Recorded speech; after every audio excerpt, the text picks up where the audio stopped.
Hello everyone, मैं Ankit Singh path IAS academy में आप सभी का स्वागत करता हूं। हम लोग पढ़ रहे हैं PYQ CGPSC 2012 से 2020 तक के क्वेश्चन का एनालिसिस और उनका सॉल्यूशन। तो आज का टॉपिक है मेंसुरेशन। बहुत ही इंपॉर्टेंट टॉपिक है। अब तक जितना हमने टॉपिक पढ़ा, जैसा कि हमारा पहला था नंबर सिस्टम, वैसा दमदार टॉपिक मिला है मेंसुरेशन। देखिए, इसका एनालिसिस पहले देखते हैं क्या है। हम लोग यहाँ तक पहुँच चुके हैं। मेंसुरेशन 2D एंड 3D से 2012 से ट्रेंड स्टार्ट हुआ, हर साल पूछा, लेकिन 0 क्वेश्चन का भी सिलसिला इसमें रहा है। तो 2015 में बच्चों को सब लगने लगा कि मेंस्ट्रुएशन पूछेगा ही नहीं, एडवांस है, ठीक है। तो ऐसा नहीं है। फिर 2019 में भी देखिए, एडवांस मैथ से नहीं पूछा, यानी मेंस्ट्रुएशन से नहीं पूछा।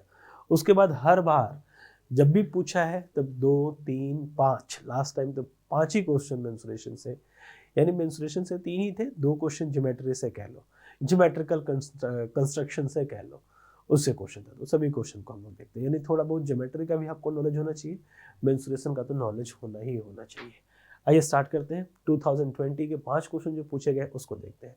Question number 1, the length of a rectangular park is increase by 20% and its breadth is decreased by 10%. Find the increase or decrease percent in area of the rectangular park. इसमें percent missing है, percent लगा लेना। उसके क्षेत्रफल में प्रतिशत वृद्धि या कमी ज्ञात कीजिए। अब प्रतिशत क्वेश्चन में नहीं दिया और ऑप्शन में दे दिया प्रतिशत, तो कहीं एक जगह देके आपको ऐसे पूछ सकते हैं। तो इसका सबसे बेहतरीन आंसर क्या था, मैंने आपको बताया था, लेट एरिया को एज्यूम करना, लेट एरिया भी 100 यूनिट। ये क्या है, एरिया को ही हमने 100 यूनिट इनिशियल एरिया को मान लिया। अब लेंथ को आप 20% इंक्रीज करोगे तो 100 का 20 ही होता है। तो इंक्रीज्ड वैल्यू क्या हो जाएगी, 120, यानी लेंथ इंक्रीज होने के बाद एरिया 120 हो जाती है।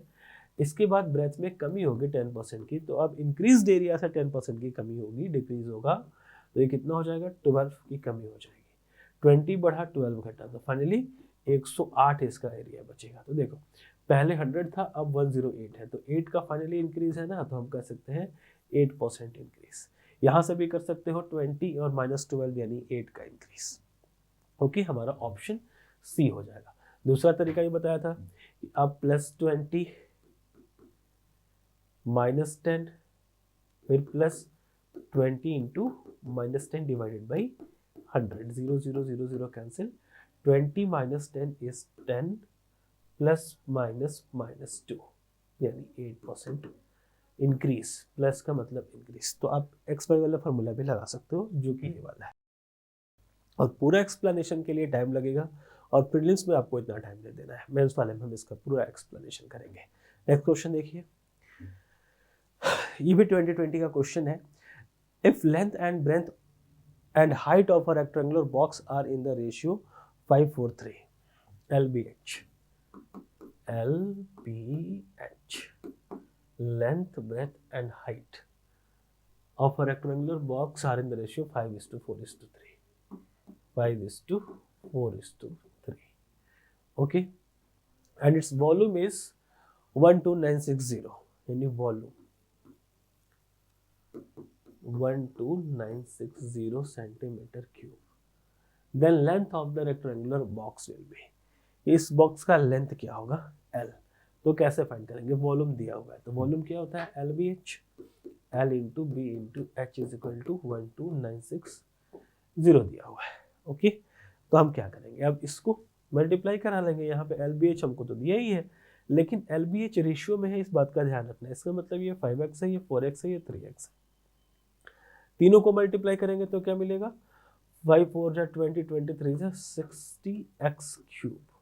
और हम कह सकते हैं कि वहाँ भी LBH को मल्टीप्लाई किए हैं, यहाँ भी LBH को मल्टीप्लाई किए हैं, यानी 60x क्यूब का वैल्यू है 12960, 0 से 0 कैंसिल। अब x क्यूब का वैल्यू क्या मिलेगा, 6 2 12, 6 1 6 3 6 6 216। ये किसका क्यूब है, तो 6 का क्यूब है, तो हम कह सकते हैं x is equal to 6 centimetre. Okay, अब पूछा लेंथ ऑफ द बॉक्स, तो लेंथ इज इक्वल टू क्या कर लेंगे, length is equal to 5x and x is equal to 6, 5 6 30 centimetre is the answer, option C. तो इस तरीके से हम इसका आंसर बड़े आराम से ले सकते थे। नेक्स्ट क्वेश्चन, क्वेश्चन नंबर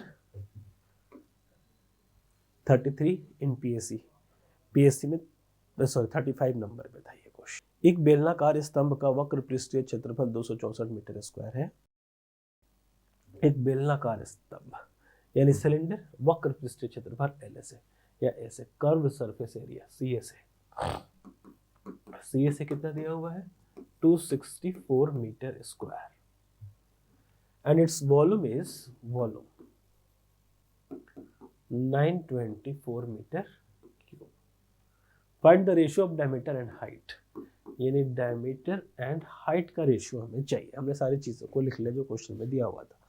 अब हम क्या करें, CSA का फॉर्मूला क्या होता है, बेस पेरीमीटर इंटू हाइट यानी 2 पाई r इंटू हाइट यानी h इज इक्वल टू 264, और वॉल्यूम क्या होता है, बेस एरिया इंटू हाइट यानी pi r square h is equal to 924। Okay, 2 से ये कैंसिल हो जाएगा, 2 1 जा 2, 2 3 जा 2 2 जा, तो यहाँ से RH मिलेगा 132 इंटू पाई का वैल्यू 22/7, तो उल्टा होकर मल्टीप्लाई हो जाएगा 7/22 से। ओके, तो जब ये मल्टीप्लाई हो गया तो 11 1 जा 11, 11 2 जा 22, फिर 11 2 जा 22, ये 6, यानी RH क्या हो गया 6 इंटू 7। अब इसमें से कोई भी R हो सकता है, कोई भी 7 हो सकता है, क्योंकि ये भी R इंटू H है। ठीक है, तो आगे देखते हैं, ये वेरीफाई कर देगा पाई R स्क्वायर H। तो यहाँ से R स्क्वायर H को रखते हैं और 924 पाई का वैल्यू 22/7 22/7, तो उल्टा होकर मल्टीप्लाई हो जाएगा 7/22। 11 2 जा 11 8 जा एंड 11 4 जा 44, और ये हो गया 42 को हम ब्रेक कर सकते हैं। देखो ये R स्क्वायर H है, तो हम इसको 7 इंटू 6 कह सकते हैं ना, इंटू 7। तो अब R स्क्वायर H को हम 7 स्क्वायर 6 कह सकते हैं। तो देखो यहाँ से R स्क्वायर की वैल्यू क्या कही जाएगी 7 स्क्वायर, तो H की वैल्यू 6, यहाँ से भी H की वैल्यू हम 7 कह सकते हैं, सॉरी यहाँ से हमें H की वैल्यू को 6 कहना पड़ेगा, H की वैल्यू को 6 कहना पड़ेगा और R की वैल्यू को 7 कहना पड़ेगा।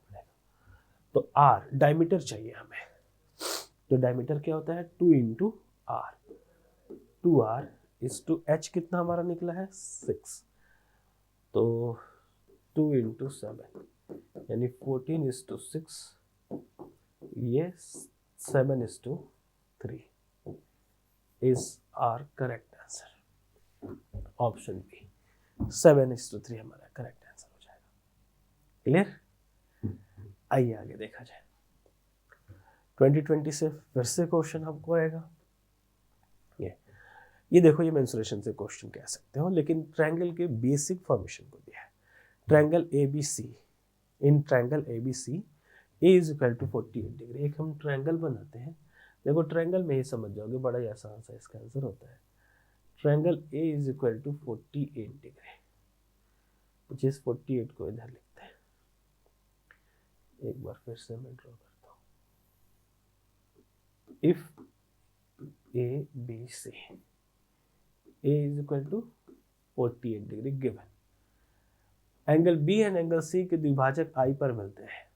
If the bisectors of B and C meet at I, bisector of B and C यानी B को ये बाइसेक्ट करेगा, ठीक है ना, यानी इक्वल इक्वल, और C को इधर से बाइसेक्ट करेगा, ये इक्वल इक्वल, ठीक है। मीट एट I, ये कहाँ मिलते हैं I पर मिलते हैं, ये वाले पॉइंट का नाम I है, ठीक। तो अगर इसको हम थोड़ा सा और ड्रॉ कर दें कि ऐसे इसको काट देता, ये ऐसे काट देता और ये ऐसे काट देता, तो भी क्या हो जाता, ये I हमारा कहलाता। तो अब यहाँ से पूछा क्या है BIC, ये वाले एंगल का वैल्यू पूछा है। तो इसके लिए हम ज्योमेट्रिकल कंस्ट्रक्शन और बेसिक कंस्ट्रक्शन जानते हैं, तो हम क्या जानते हैं, ये इसका वैल्यू क्या होता है कि 90 degree plus half of angle है, हाफ ऑफ एंगल यानी 90 डिग्री प्लस हाफ, और एंगल है कितना है 48, यानी हो जाएगा 24, यानी 90 degree plus 24 is equal to 114 degree is answer, ठीक है। बाकी इसका कंस्ट्रक्शन भी होता है कि भाई इसको हाफ मान लो, इसको हाफ मान लो, इसको हाफ और ये हो जाएगा 1। तीनों एंगल के तीनों कोणों का योग कितना होता है, त्रिभुज के तीनों कोणों का योग 180 डिग्री। तो 180 डिग्री में से आप इसका एंगल और ये एंगल माइनस करेंगे तो ये मिल जाएगा। तो कंस्ट्रक्शन के थ्रू भी सॉल्व कर सकते हैं, तो थोड़ा लेंथी हो जाता है। आगे चलते हैं। Next question, in triangle ABC D and E are the points on side A, B, AC respectively। ठीक है, बढ़िया क्वेश्चन है। इन ट्रायंगल ABC, ये देखो, ये है हमारा triangle A, B and C। D and E are the points on side AB and AC। AB और AC पर ये दोनों पॉइंट है, ये और ये कौन सा, D and E, such that DE is parallel to BC। कि DE और BC दोनों समानांतर है, दोनों पैरेलल है।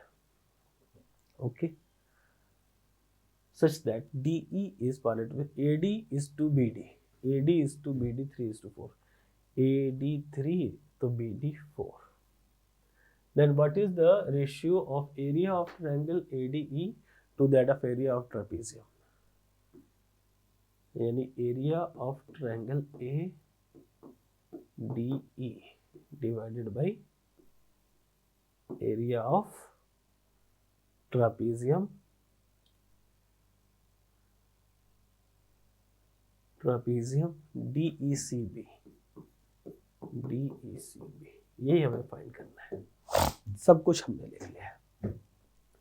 अब इस तरह का जैसे ही फिगर बना ये दोनों, तो यहाँ पे दो चीजें चलती है, एक तो सिमिलैरिटी बिटवीन एंगल या कंग्रुएंसी, या फिर थेल्स प्रमेय हम लोगों ने 9th और 10th में खूब पढ़ा है। तो थेल्स प्रमेय क्या कहता है कि अगर एक ही ट्रायंगल है और इसमें डी और ये एक दूसरे के पैरेलल हो जाते हैं, तब इनके बीच का रिलेशन क्या होता है। तो इनके बीच के रिलेशन को हम कह सकते हैं ये AD, ये AD, ठीक है, AD डिवाइडेड बाई AB, कि AD और AB का रेशियो किसके इक्वल हो जाता है, AE और AC के। AE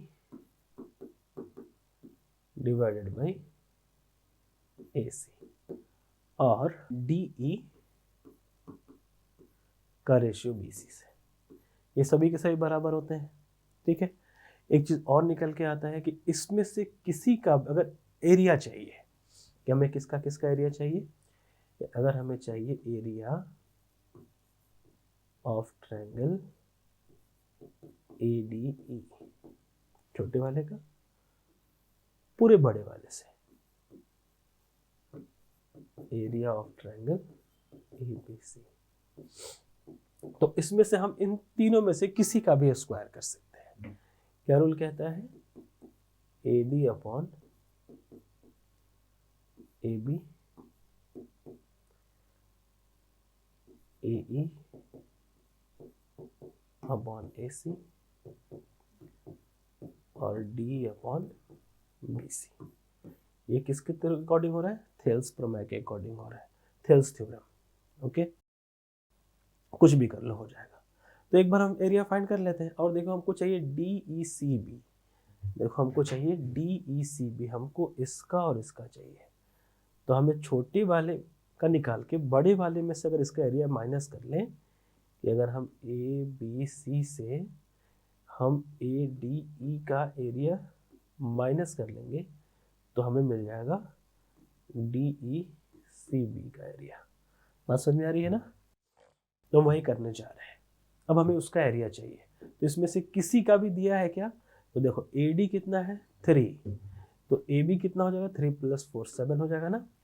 तो ये हम AD और AB का रख लेते हैं यहाँ पर 3/7 का होल स्क्वायर, क्या मिलेगा 9/49, कि भाई ट्रायंगल ABC का एरिया हो गया 49 और छोटे वाले का एरिया हो गया 9, ठीक है। ये क्या है ABC, ये है area of ADE, triangle ADE, और ये है एरिया ऑफ ट्रायंगल ABC का। तो आप ही बताओ कि अगर 9 में 49 में से 9 घटा देंगे तो क्या बचेगा 40। बोला था ना कि इसमें से इसको घटा दो, हमने इसमें से इसको घटा दिया, 40 क्या बच जाएगा, ये हो जाएगा area of trapezium DECE। Clear है? तो यही तो पूछा गया था क्वेश्चन। तो क्वेश्चन जब यही पूछा गया था तो इसको अब हम फाइंड कर लेते हैं। क्या बोला है, ये आ गया कितना है 9 और ये कितना है 9 अपॉन हम 9 और हमारा आंसर हो जाएगा 9:40। ध्यान रखना 9:49 नहीं कर देना, जल्दबाजी में लड़के कर देते हैं 9:45। तो आंसर हो जाएगा 9:40। ओके, आगे चलते हैं। ये हो गया हमारा 2020। अब 2019 में यानी तुरंत ही 2019 की बात करो तो कोई भी क्वेश्चन नहीं था, लेकिन उसके बाद 18 में फिर से बहुत सारे क्वेश्चन पूछे गए थे। हम पीछे चल रहे हैं। क्या था, एक जमीन का नाप 3 मीटर गुना 2 मीटर है, यानी लंबाई इसकी 3 मीटर की होगी तो चौड़ाई 2 मीटर की होगी। मीटर में क्लियर दिया है। उसे 1 मीटर गहरा खोदकर उसी मिट्टी से उसके चारों तरफ आधा मीटर बाउंड्री इस तरह बनाई गई कि उसकी चौड़ाई समान रहे, तो मेड़ यानी बाउंड्री की चौड़ाई क्या होगी। मिट्टी निकाल के चारों तरफ से देखते हो ना कि ऐसे ऐसे बांध बनाया जाता है, ठीक है। इसकी चौड़ाई बराबर होती है और ये गड्ढा हो चुका है, तो एक 3D फिगर हो गया। गड्ढे में से निकाल के मेड़ बना देते हैं। तो अगर हम इस मेड़ को खोलेंगे तो क्या होगा, एक बड़ा सा ऐसा बनेगा, ठीक है। हम इस चारों को खोल दिए तो 3 मीटर ऊपर था, 3 मीटर नीचे था, 2 मीटर इधर था, 2 मीटर इधर था, तो 3 3 6 और 4 10। इसकी लंबाई हो जाएगी 10 मीटर और चौड़ाई दिया है, ऊंचाई दिया है आधा मीटर, ये हो गया L, और हाइट दिया है 1/2 मीटर, और ये चौड़ाई यानी B यही पूछा गया है। तो बता सकते हैं क्या, कैसे। तो लेंथ तो पता है, हमको पता है कि इसमें जो मिट्टी निकलेगी इसका वॉल्यूम क्या हो जाएगा 3 × 2 × 1 यानी 6 मीटर क्यूब। मीटर है तो 6 मीटर क्यूब। Okay,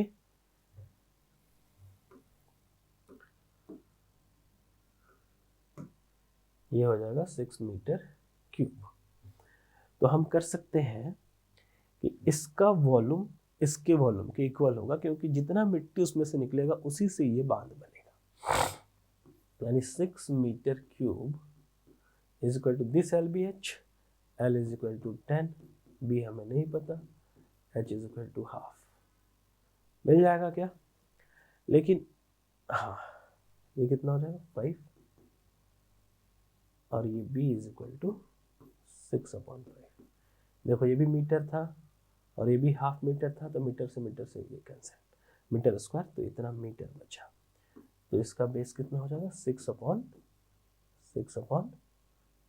metre.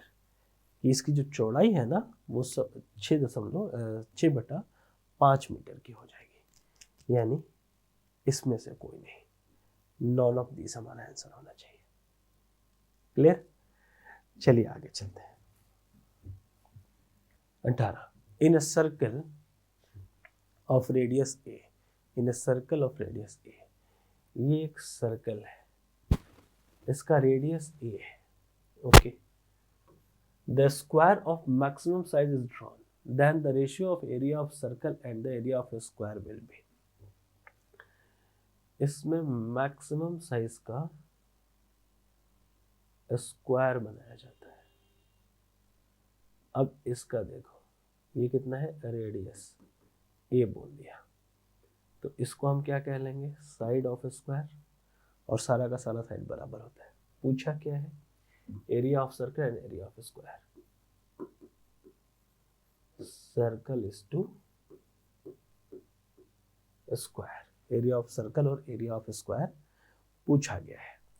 तो अब एरिया ऑफ सर्कल क्या होगा, ये तो हमको पता है पाई आर स्क्वायर, यानी पाई आर स्क्वायर, और ये क्या होता है साइड स्क्वायर।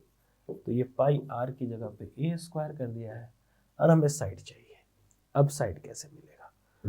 तो साइड के लिए देखिए, आपको मैंने पढ़ाया था कि अगर इसको हम पूरा कर दे तो ये डायमीटर हो जाए, डायगोनल हो जाएगा। तो diagonal of square equal to क्या पढ़ाया था? a√3 और a√2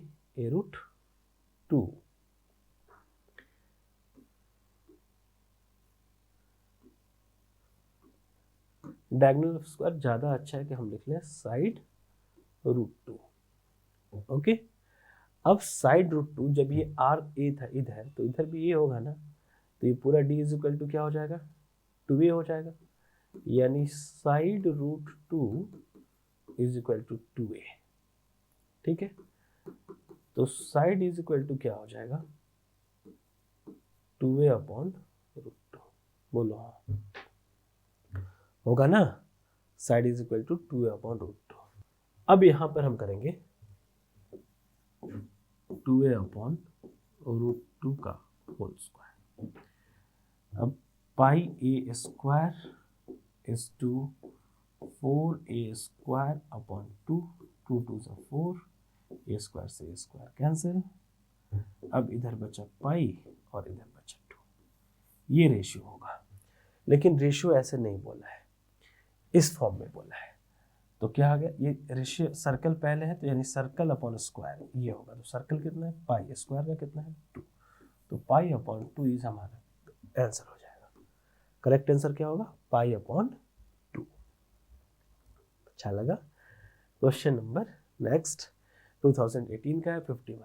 एक वृत्ताकार प्लेट जिसकी त्रिज्या 5 सेंटीमीटर है। ठीक है, ये एक प्लेट है, इसका रेडियस 5 सेंटीमीटर है। इसके के केंद्र से 3 सेंटीमीटर त्रिज्या का डिस्क काट लिया जाता है। यानी इसमें से एक और कटिंग हो गई यहां से ऐसे, और ये कितना है? 3 सेंटीमीटर। तो अब दो वस्तु डिस्क एवं वासर बन जाते हैं। ये तो एक छल्ला बन गया ना, एक डिस्क और एक वासर। तो डिस्क एवं वासर के क्षेत्रफल का अनुपात ज्ञात करें। हमको क्या चाहिए? Disc is to washer. Washer कैसे? और डिस्क का इसका रेडियस कितना है? 3। तो कैसे आएगा वासर का? तो वासर का आ जाएगा area of circle minus area of disc. ठीक है, और इधर सिर्फ और सिर्फ डिस्क। ओके, वासर क्या हो जाएगा? सर्कल के एरिया में से जो डिस्क कटा हुआ है उसका एरिया माइनस कर लेंगे तो वासर का आ जाएगा। तो आइए इसको करते हैं। अब इस डिस्क का एरिया क्या हो जाएगा? 3 सेंटीमीटर है ना इसका रेडियस, तो पाई आर स्क्वायर, यानी पाई इंटू 3 स्क्वायर। अब सर्कल का हो जाएगा 5 है, तो पाई 5 स्क्वायर, और डिस्क का क्या हो जाएगा? पाई 3 स्क्वायर। तो इसमें से पाई कॉमन हो गया, और ये 5 स्क्वायर माइनस 3 स्क्वायर बचा, और स्क्वायर क्या होगा? 9 पाई। 3 3 = 9 पाई। तो पाई से पाई कैंसिल, तो इधर 9 बचा, और इधर देखो 25 एंड 9 माइनस 9 इज 16। 9:16 को हम क्या कह लेंगे? Disc, area of disc with washer. तो डिस्क पहले है तो 9 पहले होगा, वासर बाद में है तो 16 बाद में। 9/16, 16/9 नहीं, ये तो यहाँ पर बड़ी कंफ्यूजन होता है, 16/9 करें कि 9/16 करें। तो आप देख लीजिएगा कि पहले क्या दिया है, डिस्क दिया है कि पहले वासर दिया है। ओके, नेक्स्ट क्वेश्चन, ये भी 2018 से ही है। किसी आयताकार खेत का क्षेत्रफल उसकी लंबाई और चौड़ाई के योग का 15 गुना है। ठीक है भाई, आयताकार क्षेत्र है, ये इसका बेस है, इसका एरिया लंबाई और चौड़ाई यानी L+B का 15 गुना है। यदि उसकी लंबाई 40 मीटर है तो उस खेत की चौड़ाई ज्ञात करो। कैसे निकलेगा? तो एरिया क्या होता है? L इंटू बेस, लंबाई दे दिया 40, तो 40 into B is equal to 40 plus B into 15, यानी 40B is equal to 600 plus B 15b plus 15b, b minus हो जाएगा 25b is equal to 600, then b is equal to 24। अब मैं इतना जल्दी कैसे कर लिया? तो मुझे पता है 25 का स्क्वायर 625 होता है। 25 को 25 से मल्टीप्लाई करोगे तो 625 मिलेगा। एक बार कम कर लो, 24 आंसर है। ओके, आगे चलिए क्वेश्चन नंबर नेक्स्ट। ये 17 क्वेश्चन नंबर 17 में सिर्फ ट्रायंगल पूछा कि कितने, तो ये इसको रीजनिंग का भी टॉपिक कह सकते हैं। फाइंडिंग काउंटिंग फिगर का पूरा वीडियो सीरीज आपके पास है, उसको एक बार आपको जरूर देखना चाहिए। क्या ये एक स्टार बना हुआ है, इसमें कितने होते हैं? तो इसको ऐसे देखिए, छोटा वाला 1 2 3 4 5, तो 5 ट्रायंगल हो गए प्लस। अब हर कॉर्नर से देखो, यहां से देखोगे तो देखो ये एक बना ना, सभी कॉर्नर से एक एक बनता है। 2 मैं अलग अलग कलर से बना देता हूं, सभी कॉर्नर को पकड़ो। 3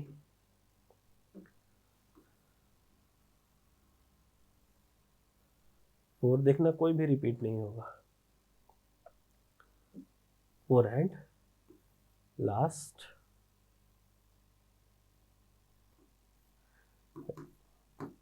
यानी 10 ट्रायंगल बनते हैं। ऐसे ऐसे बनाने में तो बहुत सारी लाइन हो गई, मैं अलग अलग से भी करने की कोशिश किया।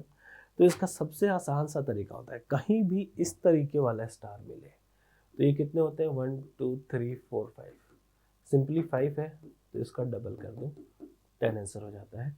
ये आपको तरीके बताए जाते हैं, क्योंकि ऐसे काउंटिंग करने में बच्चे परेशान होते हैं।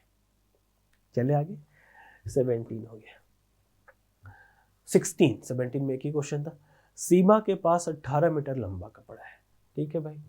वह इसे इस प्रकार काटना चाहती है कि एक टुकड़ा दूसरे टुकड़े से 4 मीटर अधिक हो, तो छोटे टुकड़े की लंबाई क्या होगी? तो सिंपली 4 मीटर अधिक चाहती है ना।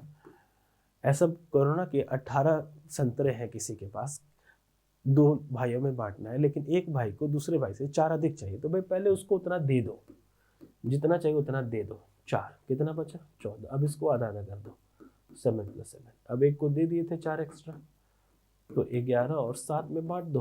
देखो एक 4 इधर मिल गया और दोनों मिलाकर 18 होता है। तो भाई जो छोटे टुकड़े की लंबाई 7 मीटर की हो जाएगी, बड़े की लंबाई 11 मीटर की हो जाएगी। तो कॉमन सेंस का मैटर था ये, इसमें कोई दिमाग नहीं लगाना था। नेक्स्ट क्वेश्चन आइए देखते हैं। क्वेश्चन नंबर 10 2016 का क्वेश्चन है। 10 मीटर लंबी एक सीढ़ी एक सड़क पर रखी है, ठीक है। वह एक मकान की 8 मीटर ऊंची खिड़की तक पहुंचती है।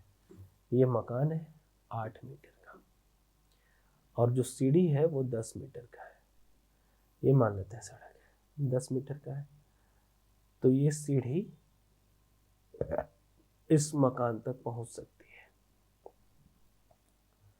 8 मीटर यहाँ पे खिड़की है। सीढ़ी के पाद को, ये वाला है, उसी स्थान पर रखकर सीढ़ी घुमा दी जाती है। वह विपरीत दिशा के मकान की 6 मीटर ऊंची खिड़की तक पहुंचती है। ये जो मकान है ना, इसकी हाइट है 6 मीटर, इसकी खिड़की 6 मीटर पे बनी हुई है, तो यहां तक ये पहुंच जाती है।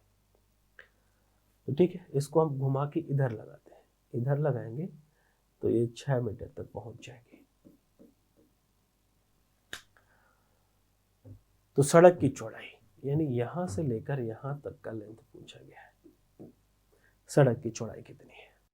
समझ में आ गया? ये हाइट एंड डिस्टेंस यानी ट्रिगोनोमेट्री में क्वेश्चन पूछता था पहले, लेकिन आपको यहाँ पूछा है, तो कॉमन सेंस लगाएंगे कि भाई ये घर खड़ा है, तो देखो यहाँ पर 90 डिग्री का एंगल बनेगा, यहाँ भी 90 डिग्री का एंगल बनेगा। और मैंने पाइथागोरस प्रमेय में 3 4 और 5 का रेशियो बताया था। अगर आपको ये रेशियो पता है तो देखो, ये तो 10 मीटर का है, इधर भी 10 मीटर का रहेगा, इधर भी 10 मीटर का रहेगा, सीढ़ी की तो लंबाई दिया हुआ है। तो ये 8 और 10 कैसे हो सकता है? तो 3 4 5 को ये कहीं ना कहीं से कॉपी करता है क्या, को फॉलो करता है क्या? अगर ये 4 2 8 5 2 10, तो ये 3 2 6 पक्के तौर पे होगा, पक्के तौर पे ये 6 होगा। और ये 3 2 जा 6, 5 2 जा 10, तो ये पक्के तौर पे 4 2 जा 8 होगा। 8 एंड 6, 6 प्लस 8 कितना होता है? 14 मीटर चौड़ी सड़क है। ऑप्शन डी हमारा आंसर हो जाएगा। ये पाइथागोरस ट्रिपलेट से हुआ।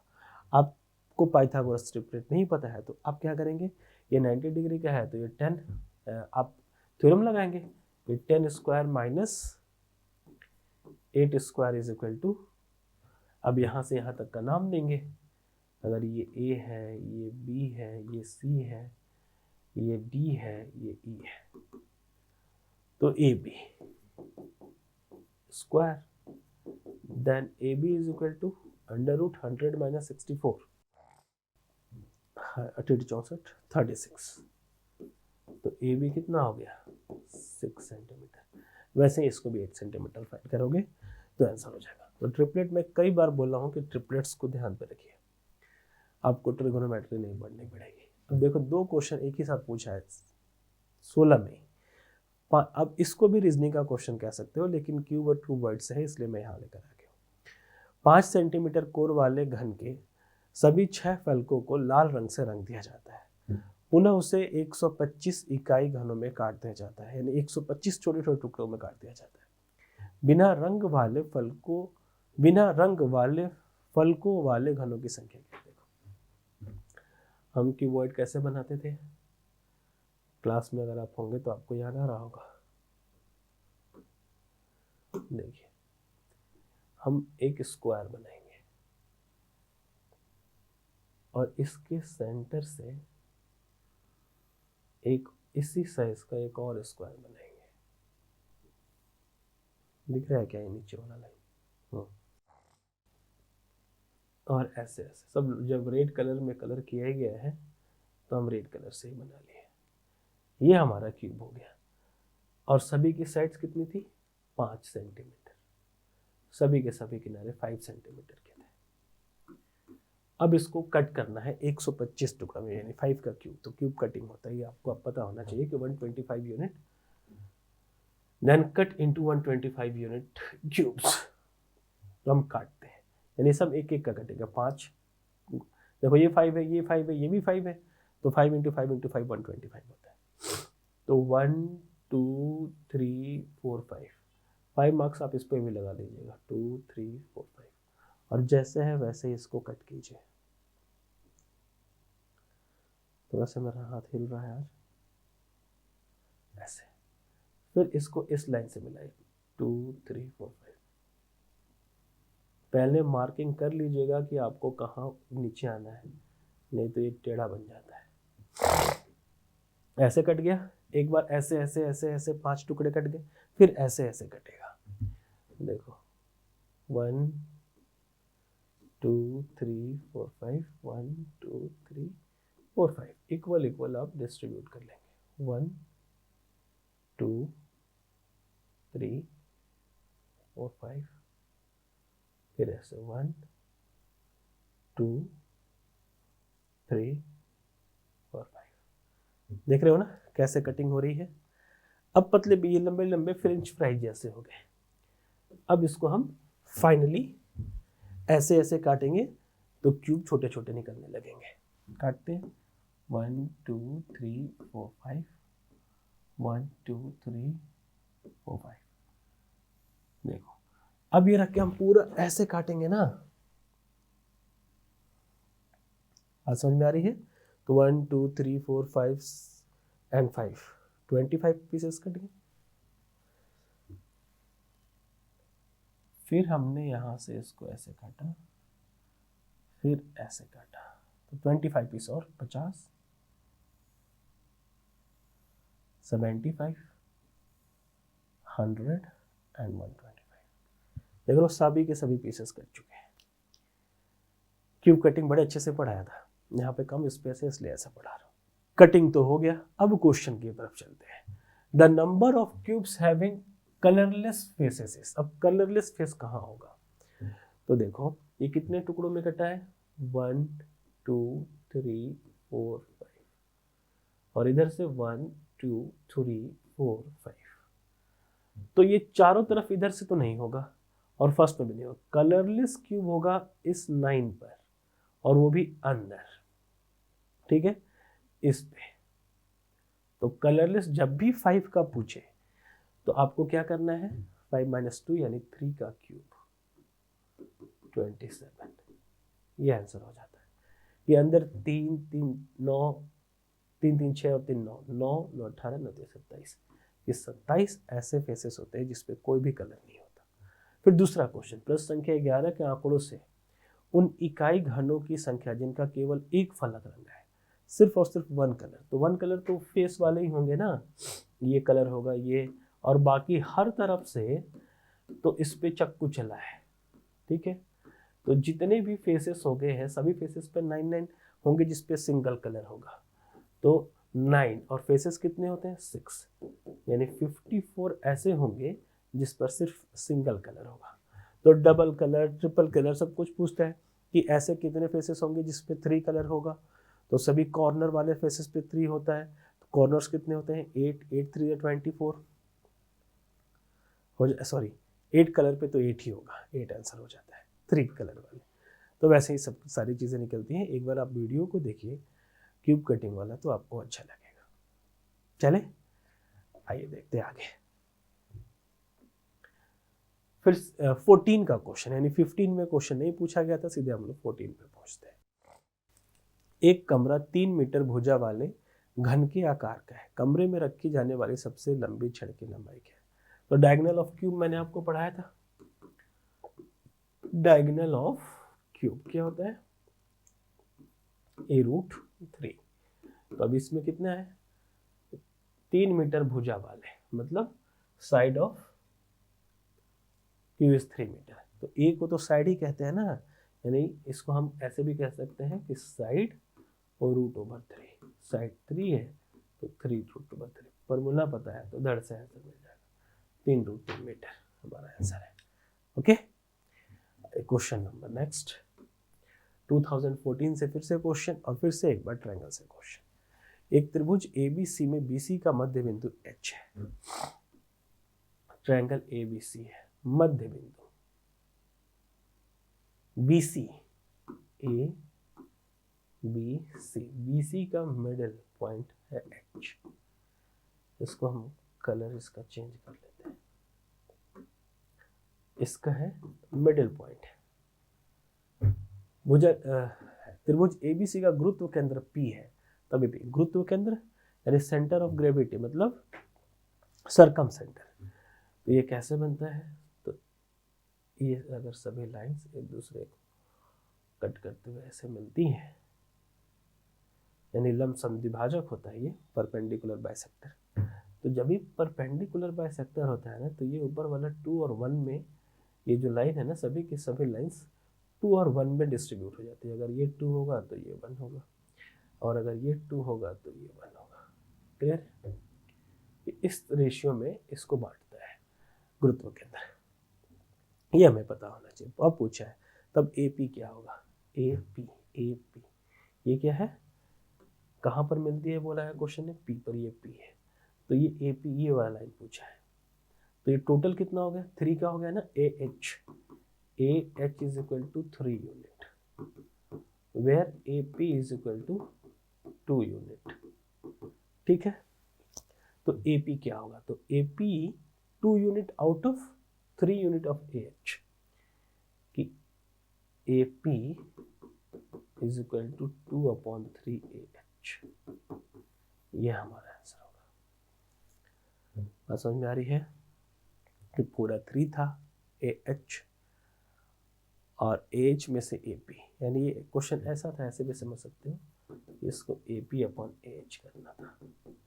तो AP कितना था 2 और H था 3। ये बस रिजल्ट पूछा था कि रिजल्ट आपको पता है कि नहीं, 2/3 AH। ये पता है तो ठीक, नहीं पता है तो मुश्किल।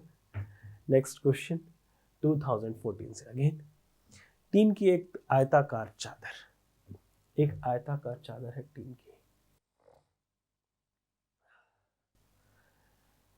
लंबाई 6 मीटर और चौड़ाई 4 मीटर है। ये 6 मीटर की है और ये 4 मीटर का।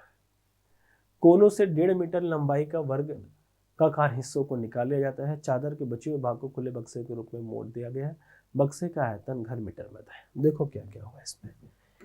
इसमें सभी कॉर्नर से 1.5 मीटर काट लिया गया है हर जगह से, ठीक है। 1.5 इधर से भी 1.5, हर तरफ से 1.5 काटा गया। क्लियर। तो ये 6 था, 6 में से 1.5 इधर गया, तो ये बचेगा कितना, यहाँ से यहाँ तक 3 मीटर। और ये 4 था, 4 में से 3 गया, तो ये यहाँ से यहाँ तक कितना बचेगा, 1 मीटर। तो ये जो चादर बना ना, ये 3/1 का बन गया। ये 3 और ये 1, और ये 1.5 मीटर उठ गया हर तरफ से। हर तरफ से क्या हो गया, 1.5 मीटर ऊंचा हो गया।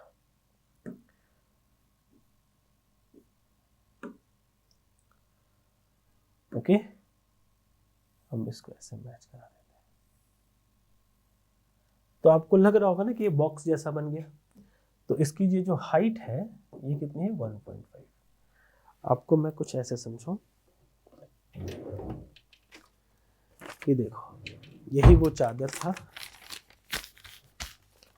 और इसके सभी कॉर्नर से हमने 1.5 मीटर का टुकड़ा काट लिया है, ठीक है। अब इसको जब मोड़ेंगे ऐसे, तो ये इजीली एक बॉक्स बन जाएगा, ठीक है। देख रहे हो ना, मिठाई के डब्बे के जैसा बन चुका है ये। तो अब इसी मिठाई के डब्बे का पूछा है वॉल्यूम इसका। तो क्या होता है, LBH हम जानते हैं। L कितना है 3, B कितना है 1, H कितना है 1.5। तो ये कितना होता है 4.5 मीटर क्यूब आंसर। तो 4.5 को 4.5 भी कहते हैं। तो इस तरीके से इस बक्से का वॉल्यूम निकल जाएगा। क्लियर। चलो आगे चलते हैं, एक बार आप लोग देख लीजिए। Next question from 2013। अब 2013 से क्या पूछा, निम्नलिखित आकृति में त्रिभुजों की संख्या, फिर से ट्रायंगल काउंटिंग कितने हैं। तो देखो, जब हम इसको ऐसे ड्रॉ करते हैं, ऐसे काटे तो कितने बने, 2। और अगर इसमें से हम ऐसे काटेंगे तो 2, 1 2 3 4। अब दोनों को अगर हम एक साथ मिलाएंगे तो कैसा बनेगा, ऐसा और ऐसा। तो इसमें भी 1 2 3 4 छोटे छोटे और 4 बड़े। तो कितने हो गए, ये 2 ये 2 और ये 4। तो ये 8 तो इजीली बन गया ना। तो अब 8 के बाद देखो, ये बीच से जैसे आया तो ये 1 2 छुटका छुटका बना, और फिर 3 और ये 4। तो 8 + 4 कितना हो जाएगा, 12। 12 ट्रायंगल बनेंगे, ठीक है। तो इस तरीके से आपको एक बार तो जूम करना। आगे चलते हैं। क्वेश्चन फिर से PSC 13 में एक और क्वेश्चन। एक आयताकार प्लॉट की लंबाई एवं चौड़ाई का अनुपात 8:5 है। यानी ये है एक रेक्टेंगुलर प्लॉट, जो ये 8 और 5 यूनिट में है। यानी ये 5x है तो ये 8x। यदि चौड़ाई लंबाई से 60 मीटर अधिक है, यानी ये अगर 8x है तो ये इससे 60 मीटर एक्स्ट्रा है, 60 मीटर। तो पूछा है आयताकार प्लॉट का परिमाप क्या होगा। तो हम कह सकते हैं ना कि इससे एक्स्ट्रा यूनिट में कितना है। तो अगर यूनिट की बात करें तो ये 3x यूनिट एक्स्ट्रा है, तो 3x का वैल्यू 60 हो जाएगा, 60 मीटर। Then x = 20 metre. अब पूछा है पेरीमीटर। तो पेरीमीटर क्या होता है, 2 × 8x + 5x, यानी 13 दूनी 26, 26x, और 26 × 20, 520 सेंटीमीटर। और 520 है नहीं, तो हमारा आंसर क्या होगा, नॉन ऑफ दिस। ध्यान रखना, गलती और जल्दबाजी नहीं करना, ठीक है। नहीं तो 560 आंसर और 500 करते हैं बच्चे। Next question PSC 2012। फिर से निम्नलिखित चित्र में कितने त्रिभुज हैं। तो त्रिभुज, तो सबसे पहले देखो इनका कोई अस्तित्व है क्या, 1 2 3 4। जो ये 4 दिख रहे हैं, इनको मिला के भी कोई ट्रायंगल बन पाता है क्या? तो इनको मिलाने से कुछ नहीं बनता है। तो ये 4 तो बाहर हो गए। अब इसमें से इसको निकालते हैं, ठीक है। ये ऐसे, ऐसे, फिर ऐसे और ऐसे, इसको मैच करते हुए कितने ट्रायंगल इसमें होंगे? तो एक बार अलग अलग करके देखते हैं कि अगर ये ऐसा था, ऐसा हुआ तो एक ट्रायंगल, फिर ऐसे हुआ तो 2 ट्रायंगल, और 2 3 4 5, कि इतने फिगर में 5 ट्रायंगल इधर बनते हैं। तो 5 इतने से बनता है, कितने से? इससे 5 बनता है, तो इससे भी 5 बनेगा। ओके, अब अगर इससे भी 5 बन गया, तो अब देखिए क्या हो रहा है इसमें। इसमें एक ट्रायंगल ये बना, और एक ट्रायंगल इसका उल्टा बनता है। तो 5 + 5 10 + 2 12, और ये जो 4 थे फालतू वाले 4, तो 16 ट्रायंगल्स बनते हैं इसमें से। हमारा आंसर क्या हो जाएगा? 16। एक बार फिर से आप देखिएगा कि क्या इतने ही बन रहे हैं कि कुछ और भी है। मुझे तो इससे ज़्यादा नहीं दिख रहा है, आपको दिखे तो बताना, लेकिन इसका आंसर ये सही है। तो ये था 2012 तक का एनालिसिस मेंसुरेशन से। बढ़िया चैप्टर है, मन लगा के पढ़िए, तो आपका सी सेट तो पक्का पक्का निकलेगा। ठीक है, आज के लिए इतना ही, मिलते हैं अगले क्लास में। Bye bye, take care.